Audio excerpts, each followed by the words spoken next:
اللہم صلی علی سیدنا و شفیعنا و حبیبنا و مولانا محمد معدن الجود والکرم وعلی آلہ وبارک وسلم صلاۃ و سلام علیک یا رسول اللہ صلی اللہ تعالی علیہ وسلم لا الہ الا اللہ محمد رسول اللہ صلی اللہ تعالی علیہ وسلم۔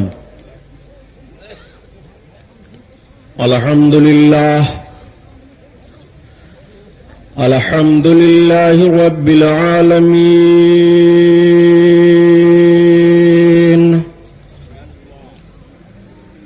الصلاۃ والسلام علی سید المرسلین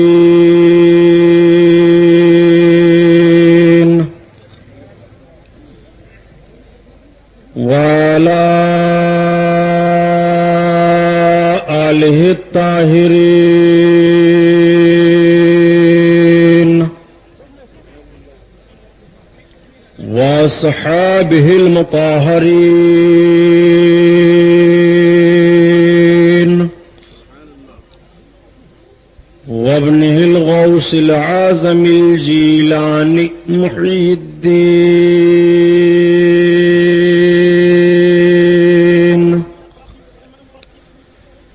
وأهل بيته أجمعين، أما بعد فأعوذ بالله من الشيطان الرجيم، بسم الله الرحمن الرحيم۔ قال الله تعالى في القرآن العظيم والفرقان الحميد: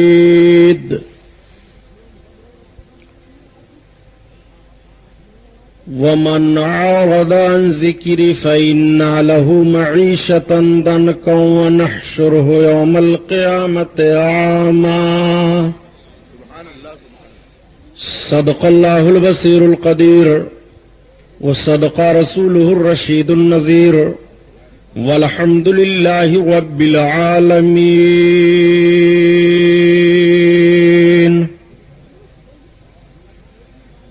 لائق صد احترام علماء اہل سنت، قابل قدر سامعین حضرات، آئیے ہم اور آپ سب سے پہلے اپنے اور ساری کائنات کے مرکز عقیدت حضور رحمت للعالمین شفیع المذنبین رسول گرامی وقار محبوب پروردگار دونوں عالم کے مالک و مختار حضور محمد الرسول اللہ صلی اللہ تعالی علیہ وسلم کے دربار پرانوار میں درود شریف کا نذرانہ پیش فرمائیں۔ پڑھیے بلند آواز سے: اللہم صلی علی سیدنا و مولانا محمد معدن الجود والکرم وعلی آلہ وبارک وسلم صلاۃ و سلام علیک یا رسول اللہ صلی اللہ تعالی علیہ وسلم۔ خیر و برکت کے لیے پورا مجمع اور درود پاک پڑھ لیجئے: اللہم صلی علی سیدنا و مولانا محمد معدن الجود والکرم وعلی آلہ وبارک وسلم صلاۃ و سلام علیک یا رسول اللہ صلی اللہ تعالی علیہ وسلم۔ حضرات، یہ آج کا رحمت و نور میں ڈوبا ہوا عظیم الشان نورانی جلسہ جو شہید اعظم کے نام سے منعقد ہے، جس کی نسبت حضور سرکار سیدنا امام عالی مقام رضی اللہ تعالی عنہ اور جملہ شہدائے کربلا کی طرف ہے۔ اب آؤ ذرا دیکھو آقا کونین صلی اللہ تعالیٰ علیہ وسلم سے کس طرح سے منہ پھیرا تھا یزیدیوں نے، اور نبی کونین صلی اللہ تعالیٰ علیہ وسلم کے نماز امام حسین پر کس طرح سے ظلم کیا تھا یزیدیوں نے۔ آپ واقعات کربلا تو 10 روز تک سنتے رہے ہیں، میں نوجوانوں کے ذہن و فکر کو بدلنا چاہتا ہوں پیارے۔ واقعات کربلا سے آپ ذرا درس عبرت تو لو، اور واقعات کربلا کو سننے کے بعد اپنے ایمان کو تازہ تو کر لو کہ تمہارا معاملہ کیا ہوتا ہے۔ اور امام حسین رضی اللہ تعالیٰ عنہ نے کربلا کی سرزمین پر کیا ذہن و فکر دیا ہے. امام علی مقام رضی اللہ تعالیٰ عنہ آپ کو کیا سمجھانا چاہتے ہیں. امام علی مقام کی مقدس زندگی کا جائزہ لو اور امام علی مقام کی صبح کو دیکھو, شام کو دیکھو, کربلا کی بھی زندگی ان کی دیکھ لو, اور مکۃ المکرمہ کی بھی زندگی ان کی دیکھ لو, اور مدینہ طیبہ کی بھی زندگی ان کی دیکھ لو. آؤ ایک بات میں بتاتا چلو پیارے, باپ کا بھی مشن دیکھتے چلو اور بیٹے کا بھی مشن دیکھتے چلو. آج جب کچھ لوگ کہہ دیا کرتے ہیں کہ امام علی مقام تو اقتدار کے لیے لڑے ہیں, میں عرض کرتا ہوں جملہ بدلو ورنہ ایمان و عقیدے کا جنازہ نکل جائے گا. تمہیں معلوم نہیں ہے کہ حضرت علی رضی اللہ تعالیٰ عنہ موجود ہیں اور حضرت امیر معاویہ رضی اللہ تعالیٰ عنہ ہیں. جب حضرت امیر معاویہ اور حضرت علی میں اختلاف ہوا, کس بنیاد پر حضرت علی اور حضرت امیر معاویہ میں اختلاف ہوا؟ آج میں بد مذہبیت کی تاریخ تمہارے سامنے رکھ رہا ہوں. اگر ایک بھی جملہ تاریخ کا غلط ہو تو جو چور کی سزا وہ غلام محی الدین سبحانی کی, ورنہ نجد کی بدماش اولادوں سے میں پوچھنا چاہتا ہوں کہ تم نے تاریخ کا جائزہ کیوں نہیں لیا ہے اور تم نے دیکھا کیوں نہیں ہے اختلاف کی جڑ کہاں سے ہے اور کس بنیاد پر امام حسین کی شہادت ہوئی ہے, کس بنیاد پر حضرت امیر معاویہ اور حضرت علی میں جنگ ہوئی ہے. 90,000 مسلمان جان بین کے شہید کس بنیاد پر ہوئے تھے؟ آؤ ذرا دیکھو, اس تاریخ کا جائزہ لو اور نقطہ سمجھو. حضرت امیر معاویہ رضی اللہ تعالیٰ عنہ کا مطالبہ یہ تھا کہ حضرت عثمان غنی رضی اللہ تعالیٰ عنہ کے خون کا بدلہ علی لے, اور جن لوگوں نے حضرت عثمان غنی کو شہید کیا ہے ان سے قصاص لیا جائے, ان کو مناسب سزا دی جائے. حضرت امیر معاویہ کا یہی مطالبہ تھا, حضرت طلحہ کا یہی مطالبہ تھا, حضرت زبیر کا یہی مطالبہ تھا, بڑے بڑے صحابہ کا یہی مطالبہ تھا. اور حضرت علی رضی اللہ تعالیٰ عنہ صبح کی بنیاد پر قاتلوں کو ان کے حوالے نہیں کر رہے تھے اور صبح کی بنیاد پر سزا نہیں دی جا رہی تھی. حضرت علی بھی اپنے اجتہاد میں صحیح پر ہیں اور حضرت امیر معاویہ بھی اپنے اجتہاد پر صحیح پر ہیں. اس اجتہاد کی بنیاد پر دونوں میں جنگ ہوئی. امیر معاویہ نے فرمایا کہ جب علی حضرت عثمان غنی کے قاتلوں کا بدلہ نہیں دلا سکتے ہیں اور انہیں سزا نہیں دے سکتے تو خلافت کے اہلدار نہیں ہیں, وہ خلافت کے لائق نہیں ہیں. حضرت امیر معاویہ کو حضرت مولا کائنات نے جواب دیا کہ صبح کی بنیاد پر ملزم کیسے تمہارے حوالے کر دیا جائے جب صحیح ثابت بات نہیں ہو رہی ہے. حضرت علی رضی اللہ تعالیٰ عنہ اس طرح سے سزا دینے سے رکے ہوئے تھے کہ آپس میں جنگ ہوئی اور 90,000 مسلمان جنگ میں شہید ہو گئے. جب 90,000 مسلمان شہید ہوئے, حضرت علی کی فوج غالب ہونے والی ہے. امیر معاویہ نے نیزے پر قرآن کو بلند کرایا. جب قرآن نیزہ پر بلند ہوا تو تلواریں رک جاتی ہیں مسلمانوں کی جان بین سے. اب حضرت علی آئے سامنے, حضرت امیر معاویہ آئے اور مصالحت کی باتیں صحابہ میں ہونے لگی کہ صلح ہو جائے. 90,000 مسلمان دونوں جانب سے شہید ہوئے ہیں, اب صلح ہونے جا رہی ہے. امام حضرت علی رضی اللہ تعالیٰ عنہ اور حضرت امیر معاویہ ہیں. ان دونوں کے درمیان مصالحت کرانے کے لیے ثالث کی ضرورت پڑی, جس میں حضرت عمرو بن عاص ایک بڑے عظیم صحابی ہیں اور حضرت موسیٰ اشعری بڑے عظیم صحابی ہیں. ان دونوں صحابیوں کو ثالث متعین کیا گیا. حضرت علی بیٹھ گئے اور حضرت امیر معاویہ بیٹھ گئے. یہ دونوں آدمی بیٹھے اور یہ فیصلہ کرنے والے بیٹھ گئے. جیسے یہ جماعت بیٹھی تھی تب تک ایک جماعت اٹھ کر کے کھڑی ہو گئی. اس نے کہا نہ ہم علی کو مانتے ہیں, نہ امیر معاویہ کو مانتے ہیں, اور نہ ہم تیسرے فیصلہ کرنے والے کو مانتے ہیں. ہم نکل رہے ہیں, ہم صرف اللہ کا فیصلہ مانتے ہیں, بقیہ کسی کا فیصلہ نہیں مانتے. وہ جماعت نکل گئی. اسی جماعت کو خارجی کہا جا رہا ہے. ایک جماعت نے کہا ہم امیر کو تسلیم نہیں کر رہے ہیں, ہم سارا معاملہ علی کے تعلق سے مان رہے ہیں. انہیں شیعان علی کہا گیا. ایک جماعت بیٹھی رہی اور اس جماعت کا نظریہ یہ رہا کہ جب یہ دونوں صحابی آپس میں مصالحت کر رہے ہیں تو ہم دونوں کی صلح کو تسلیم کر رہے ہیں. وہی جماعت اہل سنت جماعت ہے, وہی نجات پانے والی جماعت ہے. یہیں سے فرقہ بندی ہوئی ہے اور شیعان علی ایک طرف گئے اور خارجی ایک طرف گئے تو حضرت علی نے خارجیوں کا قلعہ قما کیا. خارجی بدعقیدگی پھیلا رہے تھے, اب علی کی تلوار چل رہی ہے اور خارجی تہے تیز کر رہے ہیں. تو حضرت علی کے دور میں جب عقیدے کی بغاوت ہوئی ہے تو علی نے تلوار چلا کر خارجیوں کو ختم کیا ہے. اور حسین کے دور میں جب بدعملی کی جنگ ہوئی ہے تو بدعملی کے خلاف حضرت امام حسین کو سامنے کھڑا ہونا پڑا. امام حسین کی جنگ بدعملی کے خلاف ہے, امام کی جنگ شرابیوں کے خلاف ہے, امام کی جنگ جھوٹ بولنے والوں کے خلاف ہے, امام کی جنگ جواریوں اور شرابیوں کے خلاف ہے, امام کی جنگ فاسق اور فاجروں کے خلاف ہے. امام علی مقام کی جنگ میدان کربلا میں یہی ہے. امام علی مقام نے یہ ذہن و فکر دیا تھا اور اس دنیا سے امام علی مقام گئے. لیکن سن لو پیارے, آج حضرت امام کی شہادت تو بیان کی جاتی ہے. امام علی مقام کو ایسے شہید کیا گیا, کربلا میں اس طرح سے ان پر ظلم کیا گیا. ایک جملہ اور بھی کچھ لوگ کہہ دیا کرتے ہیں